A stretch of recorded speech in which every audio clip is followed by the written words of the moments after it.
Welcome to another how-to video. Welcome back to Howtify.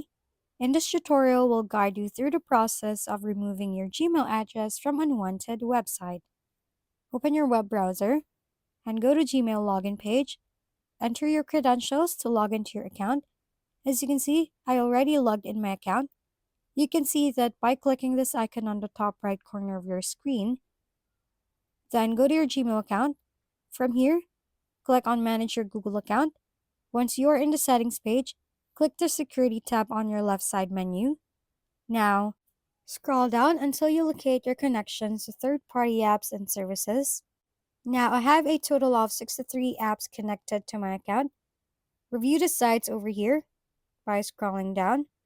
Once done, navigate to the app or website that you want to remove your Gmail access. Let's say I want to remove my access on Chat PDF, so simply click on that one. Over here, you can see this delete all connection to chat PDF. Click this one. You will see this prompt just to confirm your action. Click confirm, and there you have it. By following the steps, you can effectively remove your Gmail address from unwanted websites and regain control over your online presence. That's it for this tutorial. For more how-to videos, please don't forget to subscribe and hit the like button if this video has helped you. And don't forget to share your comments or suggestions in the comment box below. Thanks for tuning in, and we'll see you next time.